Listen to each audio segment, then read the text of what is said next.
नमस्कार, मैं हूं आशीष चित्रांशी और आप देख रहे हैं द न्यूज लॉन्चर। सांसद रहे, विधायक रहे अतीक अहमद, और अतीक अहमद का भाई अशरफ पुलिस के कस्टडी में थे और अस्पताल से लौट रहे थे। रात का वक्त था, पुलिस की पूरी घेराबंदी थी और 20, 21 साल, 19 साल के 3-4 बच्चे हमलावर के रूप में आते हैं और अतीक अशरफ दोनों भाइयों को भून। अब तक इसमें कोई कंक्रीट जांच का नतीजा सामने नहीं आया है कि आखिर अतीक और अशरफ को किसने मरवाया, किसने उनकी हत्या करवाई। वो कई थियरी चलती रही और आता रहा सूत्रों के हवाले से कि वो चिढ़े हुए थे और यहां से आए, उस जेल से आए, इस जेल से आए, लेकिन कंक्रीट कोई इस पर नतीजा नहीं। उसके बाद मुख्तार अंसारी मुख्तार अंसारी की जेल में तबीयत बिगड़ी, पहले भी बिगड़ी थी, फिर एक बार बिगड़ी। मुख्तार को जब अस्पताल लाया गया तो मुख्तार की जान जा चुकी थी या चली गई, उसमें भी कहा जा रहा है कि जान जा चुकी थी जब अस्पताल लाया गया। मुख्तार अंसारी की जान गई, पहले से भी कुछ आरोप लग रहे थे और जान जाने के बाद उनके सांसद भाई अफजाल अंसारी ने और मुख्तार अंसारी के परिवार ने सीधा आरोप योगी आदित्यनाथ की सरकार और योगी के प्रशासन पर लगाया कि मुख्तार अंसारी को जेल में जहर दिया गया, धीमा जहर दिया गया और धीरे धीरे धीरे धीरे करके मुख्तार अंसारी की जान ले ली। क्षमा कीजिएगा, हालांकि प्रशासन ने खारिज कर दिया इन आरोपों को, कहा ऐसा कुछ भी नहीं है, ये सब झूठ। अब प्रशासन पर आरोप था और प्रशासन ने खुद को क्लीन चिट दे दी। यह न्यायिक व्यवस्था शायद आप लोग कम ही जानते हो कि जिस पर आरोप है उसने क्लीन चिट अपने आप को दे दी। और अगर उससे ज्यादा की बात होती है तो फिर एक जांच बैठा दी जाती है, मजिस्ट्रेट की जांच, और उसका नतीजा आ जाता है। खैर, उस पर हम जाएंगे नहीं, सब सरकार आपकी है, जांच आपकी है, नतीजे आपके। आजम खान साहब की बात में करूं, मुख्तार अंसारी और अतीक अहमद से जुदा मामला है। मुख्तार, अतीक, अशरफ ये सियासत में थे, लेकिन इनका जो क्रिमिनल फाइल है वह भी था, इसको कोई नकार नहीं सकता। वो किस तरीके से अतीक की हत्या हुई या मुख्तार अंसारी के साथ कोई साजिश हुई या नहीं हुई, ये सब सवाल खड़े होते हैं, लेकिन उनके आपराधिक इतिहास पर कोई भी पर्दा नहीं डाल रहा है, न हम न। लेकिन आजम खान साहब, मैं बोल रहा हूं, इसलिए बोल रहा हूं कि आजम खान एक विशुद्ध पॉलिटिशियन, खांटी राजनीतिक व्यक्ति, वो बाहुबली, वो मसल पावर, मनी पावर, बाहुबल, माफिया डॉन, ये आजम खान नहीं थे। हालांकि अगर उनके परिवार पर आप मुकदमों की संख्या देखेंगे तो लगेगा कि ये तो पूरी दुनिया का मोस्ट वांटेड परिवार, मोस्ट वांटेड फैमिली यूनिवर्स में, दुनिया में नहीं यूनिवर्स में 200 से ज्यादा मुकदमे आजम खान साहब, उनकी पत्नी, उनके बच्चों को मिलाकर के 200 मुकदमा क्रॉस। बकरी चोरी, भैंस चोरी, फाइल चोरी, कागज चोरी, कलम चोरी, कुर्सी चोरी, मेज चोरी, किताब चोरी, पता नहीं क्या क्या। खैर, आजम खां करीब करीब 50 महीने जेल में रहे। पहली बार जेल गए तो 27 महीना जेल रहे, फिर अभी जब निकले हैं 5 दिन पहले तो 23 महीना बाद जेल से निकले हैं। इस बीच में एक बार जब आए थे तो वही साल, सवा साल बाहर रहे।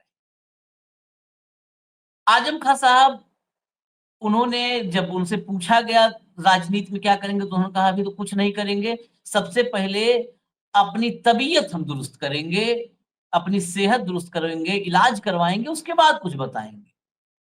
और दिल्ली आ गए। दिल्ली में अब आजम खां का इलाज चल रहा है। उसी इलाज के दरमियान आजम खां से मुलाकात करने शाहिद सिद्दीकी, राज्यसभा के सांसद रहे हुए हैं और पत्रकार हैं, पत्रकार, पुराने पत्रकार, शाहिद सिद्दीकी उनसे मिलने गए और वहां जो खुलासा किया आजम खान ने, वो बड़ा विस्फोटक खुलासा। हालांकि ये मैं यकीन के साथ कह सकता हूं कि इसमें कुछ होना नहीं है कि इस खुलासे पे कुछ कोई किसी को इससे फर्क पड़ जाए। इसे दिल्ली से लखनऊ तक किसी के सेहत पर, किसी के रोए पर फर्क वर्क नहीं पड़ने वाला है। इस खुशफहमी में न मैं हूं, न मैं किसी को डालना चाहता हूं, लेकिन खुलासा बड़ा विस्फोटक। आजम खान ने बताया कि जेल में उनको और उनके बेटे को, अब्दुल्ला आजम को, उन्हें स्लो पॉइजन दिया जा रहा था और आजम खान को ये बात पता भी चल गई। मैं आपको खबर दिखाता हूं एक सीक्वेंस में। पहले लाइए खबर की हेडलाइन दिखा दीजिए। ये देखिए, आजम खान ने कहा कि जेल में मुझे और बेटे को दिया गया स्लो पॉइजन। पत्रकार शाहिद सिद्दीकी के दावे से फैली सनसनी। नेक्स्ट लाइए हेडलाइन। आजम खान बोले जेल में मुझे और बेटे को दिया गया स्लो पॉइजन, शाहिद सिद्दीकी के बयान से मचा हड़कंप। अब मैं आपको शाहिद सिद्दीकी के पास ही ले चलता हूं। उनका ट्वीट देखिए। Azam Khan told me after coming out of the Sitapur jail that he and his son Abdullah were poisoned in the jail. Slow poison was mixed in his food. As soon as he realized this, he stopped eating the food which was sent to him by the authorities and started preparing his own food. इसका मतलब पूरा इसको रखिएगा। आजम खान ने शाहिद सिद्दीकी को बताया कि Sitapur jail में उनको और उनके बेटे को जहर दिया जा रहा था। ये धीमा जहर उनके खाने में मिला करके दिया जा रहा था। जैसे ही आजम खां को इसका एहसास हुआ, उन्होंने जेल अथॉरिटी द्वारा जो खाना उनको दिया जा रहा था, वो खाना बंद कर दिया और खुद अपना खाना बनाने लगे, खुद पका करके खाने लगे। जेल प्रशासन स्लो पॉइजन, ये बड़ा गंभीर आरोप है। और मैं बस इतना याद दिलाऊंगा, अब इसको फोटो को हटा दीजिए, इसको हटा दीजिए। इतना आजम खान जब ये इस 23 महीने में तो बीच बीच में खबर आई ही, जो पहली बार 27 महीने थे तो उनके कुछ फोटोग्राफ्स आए जब वो जमानत पर निकले, और बीच बीच में भी कुछ फोटोग्राफ्स आई। उनकी सेहत भयंकर खराब थी और हमें कहने में गुरेज नहीं है। उस वक्त आजम खां की सेहत देखकर कई बार हमें ये लगता था कि आजम खां अब ठीक स्थिति में नहीं है। कितना सरवाइव करेंगे, कब तक रहेंगे, कुछ नहीं पता। लेकिन वो सेहत बिल्कुल, आजम खां का एक मिजाज, एक होता नहीं आदमी का ऑरा होता है, व्यक्तित्व होता है, पर्सनालिटी, बिल्कुल टूटे हुए से आजम खां, जर्जर से आजम खां नजर आने लगे। तो मैं जब ये ट्वीट पढ़ते समय उस वक्त के कुछ फोटोग्राफ्स मेरे ज़हन में आ गई कि कैसे उनकी सेहत बिगड़ी बार-बार। वो गए थे शाहिद सिद्दीकी किस मौके पर, वो भी हम आपको दिखा दें। ये एक आपके सामने किताब है आई विटनेस। ये जो है, इसमें नेहरू से लेकर के और नरेंद्र मोदी तक सभी जो प्रधानमंत्री हुए हैं, उनके बारे में पूरी किताब है। पूरी किताब है eye witness India from Nehru to Narendra Modi, Shahid Siddiqui की। तो ये लेके पहुंचे थे, सेहत जानने गए थे, वहां पर मुलाकात की, आजम खां को ये फोटो दिए, देखिए आप आजम खां। ये हॉस्पिटल का बेड भी है, हॉस्पिटल का बेड, और जो होता है ना कि मरीज जब हॉस्पिटल में एडमिट होते समय जो वो दे दिया जाता है कपड़ा, वही कपड़े में है। और मुलाकात किया, किताब दिया। आजम खां जब से जेल से निकलने वाले थे, जब उनको अंतिम मामले में जमानत मिली और ये तय हो गया जेल से निकलने वाले हैं, तभी से वो जेल के भीतर स्लो पॉइजन, फास्ट पॉइजन क्या-क्या किया गया, ये तो आजम खां साहब ही जानेंगे और वो अथॉरिटी जानेगी जिस अथॉरिटी पर ये सीधा आरोप है। लेकिन बाहर खबरों की दुनिया में, खबर नवीसों के बीच एक बड़ी साजिश शुरू हो गई जैसे ही ये चर्चा हुई कि आजम खां बाहर आए। वो आजम खां जिसके परिवार पर 200 से ज्यादा मुकदमे, उस आजम खां का खौफ देखिए। डरपोक और कायर लोग किसी भी कंडीशन में डरते हैं। वो कब्र से कंकाल निकल आए तो भी डर जाते हैं। तो उस डर का नतीजा क्या निकला? नतीजा ये था कि आजम खां के सियासी भविष्य को लेकर के अफवाहों की बाजार लगा दी गई, सजा दी गई। अफवाहों की बाजार फैलाए नहीं कि बाजार सजाई। जितना बेच सकते हो अफवाह बेचो। पत्नी तंजीम फातिमा की मायावती से मुलाकात, बसपा में जा रहे हैं। बेटों की किसी और से मुलाकात, प्रियंका से बात, दुनिया भर की बातें। तब भी हमने कार्यक्रम किया था और डिबेट शो किया था। उसमें कहा था कि जितना हम तो बहुत सारे पत्रकार हैं जो आजम खां साहब के साथ बैठ करके बहुत वक्त गुजारे हैं। हम तो न्यूज रूम में बैठे रहे, रिपोर्टर रहे नहीं तो कि जाकर के नेताओं के साथ वक्त गुजारे, तो कभी वक्त गुजारा नहीं।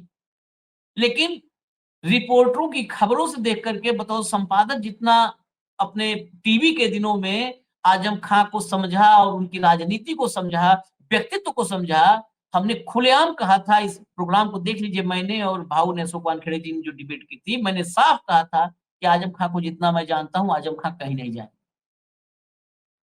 जब भयंकर नाराजगी थी समाजवादी पार्टी से, नेताजी को भी उन्होंने, उन पर भी बहुत सारे विवादित बयान दिए थे, समाजवादी पार्टी से अलगाव हो गया, तब भी कोई दूसरी पार्टी नहीं ज्वाइन की।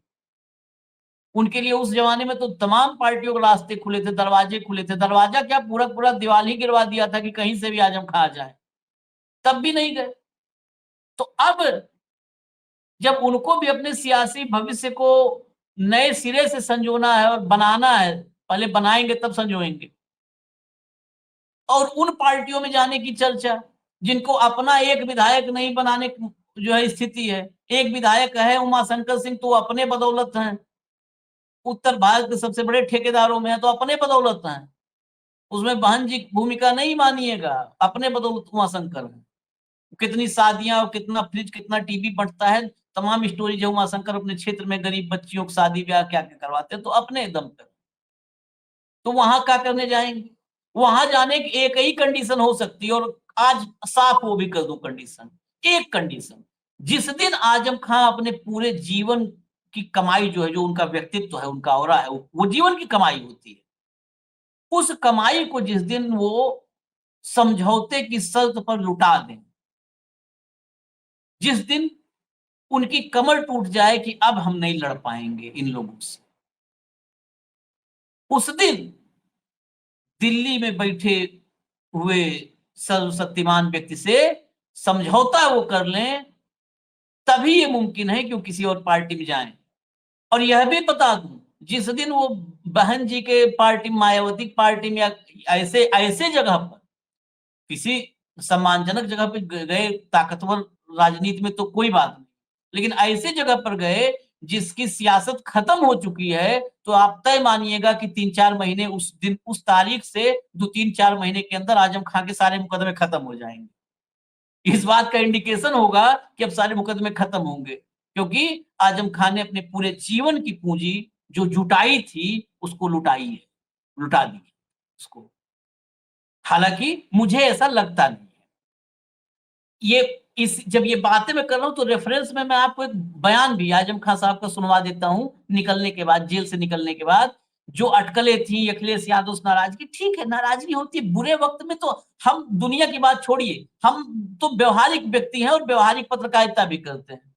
हमारा हमने बहुत उतार चढ़ाव देखे। ये गोदी मीडिया को जब छोड़ा, तब भी बहुत संकट झेला। बुरे समय में तो बहुत अपने प्रिय लोगों पर भी गुस्सा आता है, बहुत प्रिय लोगों पर भी खीज होती है, गुस्सा आता है।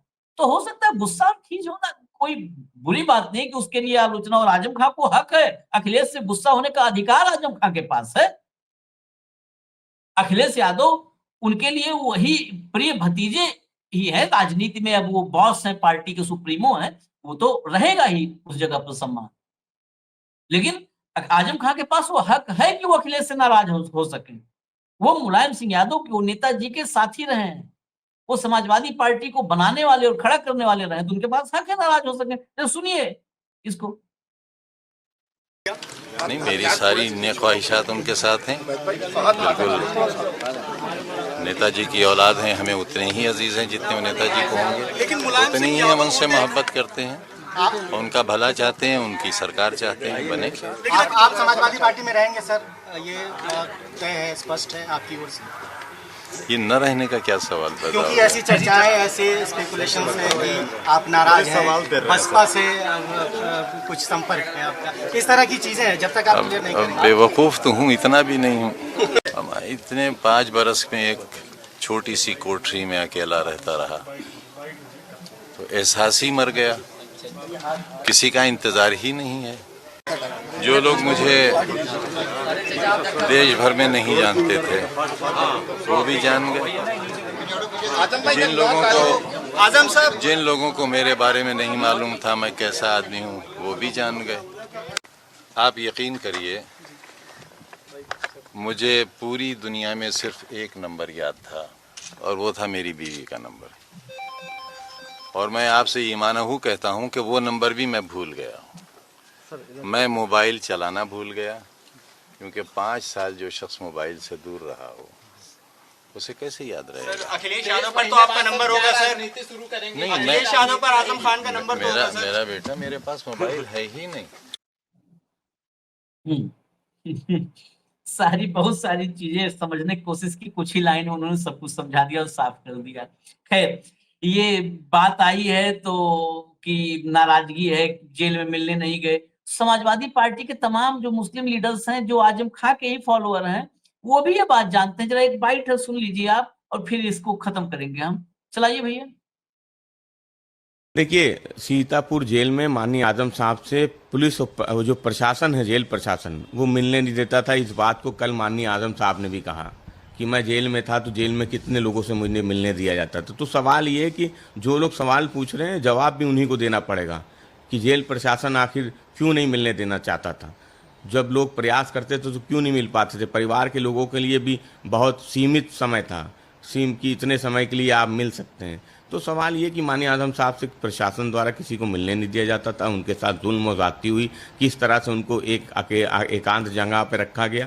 और अब भारतीय जनता पार्टी के लोग ही इस तरह की सुगबुगाहट और साजिश रच रहे हैं, जिन्होंने 100 से ज़्यादा मुकदमे माननीय आजम साहब और परिवार पर लगाने का काम किया। इसलिए जो लोग साजिश करना चाहते हैं, जो लोग कानाफूसी करना चाहते हैं, उनकी कोई साजिश वो चलने वाली नहीं है। चलिए, हमें इजाजत दीजिए, लेकिन ये मैंने कहा जो शुरू में, वहीं से खत्म करूंगा कि अतीक अहमद से लेके मुख्तार अंसारी तक। ठीक है, आपको एक जस्टिफिकेशन की उनका ये था, डॉन थे, माफिया थे। हालांकि डॉन माफिया भी कहने वालों को मैं याद दिला दूं कि बहुत सारे डॉन, ऐसे ऐसे डॉन जिनकी पुलिस के पास फोटो नहीं थी और नाम ब्रजेश सिंह, फोटो नहीं थी, आज देखिए राजनीतिक रूप से उत्तर प्रदेश में बहुत ताकतवर हो चुके हैं, राजनीतिक रूप से बहुत ताकतवर हो चुके हैं। तो ऐसा नहीं है कि उत्तर प्रदेश में जितने जो है डॉन या कुख्यात लोग रहे, या जिन पर बाहुबली होने का आरोप लगता रहा, उस सबको न्यूट्रलाइज कर दिया गया है और सभी जो है बीमार हो रहे हैं। कुछ की सेहत दुरुस्त भी हो रही है, कईयों की सेहत, कुछ नहीं बहुतों की सेहत, दर्जनों की सेहत दुरुस्त भी हो रही है। अब उस दुरुस्त होते सेहत के बीच में अगर एक प्योर पॉलिटिकल व्यक्ति और एक बड़ा नेता जेल में होता है और वो ये आरोप लगाए कि उसे स्लो पॉइजन दिया जा रहा है, तो ये शासन और सत्ता पर सबसे बड़ा आरोप है मेरे लिहाज से। बाकी और किसी के लिहाज से शायद ना ही हो, और किसी को शायद इससे फर्क भी ना पड़े। मुझे इजाजत दीजिए, न्यूज़ लॉन्चर देखते रहिए। नमस्कार।